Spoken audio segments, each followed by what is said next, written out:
Welcome back to Haulover Inlet and another episode of Boats vs. Haulover, where man and machine take on Mother Nature down at Haulover Inlet, Miami, Florida. I'm your host, Broncos Guru, in collaboration with our boy Wavy Boats, and it's another Wavy Guru production down here in Miami. And we can tell it's a little bit of a rough day. We see a big 39-foot CV rolling through like this. We already know we're going to have a little bit of action, and let's get this week's episode started.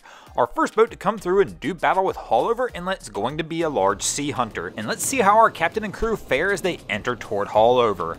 Here we'll see they're coming in, the boat is up on plane, they're looking pretty good so far. This is a large boat. Even though it is a rough day at Haulover Inlet, these guys aren't going to have too much difficulty getting in through the inlet, as it appears they're going to have a fairly smooth ride. Haulover looks like we'll throw a few jabs here at the last second, but overall we can't really complain too much on how this one went through, and this captain's going to go ahead and take an early win for the boats here in the first round. While our first contestant decided they were going to roll through Haulover Inlet powered up and on plane, our second contestant's going to take that slow roll approach, which typically doesn't fare too well for the boats, especially on a rougher day like we're seeing today. Now don't get me wrong, this is one of these fishing charter boats, and even though they're taking waves over the bow, they're in no real jeopardy. They may be slow rolling because they may be starting to get ready to fish right as soon as they exit Haulover. Now this captain did hug the north side of the inlet, which is the calmer side of the inlet, but still they wound up taking this awfully slow. Haulover did throw a couple waves over the bow, but we'll go ahead and give Haulover a win in a tight battle that really could have went either way.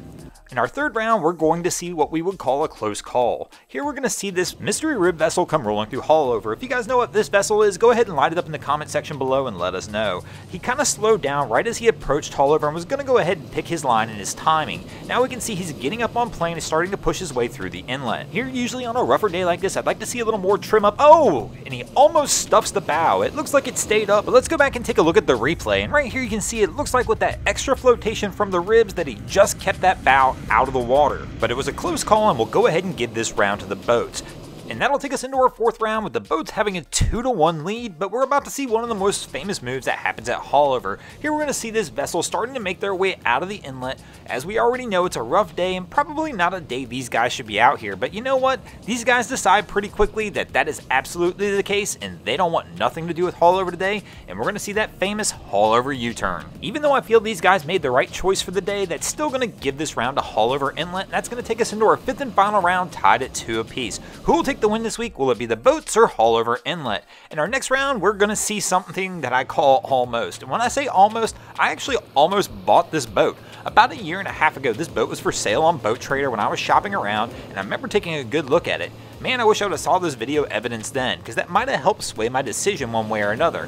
I did not wind up purchasing this vessel, but it actually doesn't look too bad coming through Haulover. The thing that kind of scared me off about this Streamline 26 was its size was a little bit smaller than what I wanted, but overall, for a 26-foot boat, it seems to be handling Haulover Inlet pretty solidly. And to be honest, if I would have seen this back then, I may have pulled the trigger. But you know what? We're going to go ahead and pull the trigger now and give this boat the win. And that's going to give the boats the win in this episode. Speaking of winners, last week we did an episode where we let you guys pick your favorite pass through Haulover. And this was the winner that you guys selected, this Freeman 37. And as usual, I want to thank several of you guys who voted. Connor O'Brien, Rick W., Scott Ryan, Charlie Truby, Team GF, Lance Charles were our featured voters from that episode. Thanks for watching, guys. I hope you enjoyed the content. If you did, be sure to check out our other channels. We have Wavy Boats, who gets us all this great footage down at Haulover Inlet. My channel, Broncos Guru, we do some great comedy boating videos over there as well. Our newest channel, the Miami Boat Ramps channel, that focuses on all the hilarity that happens at the boat ramps in South Florida. And if you haven't already, guys, go ahead and drop an anchor on the subscribe button here.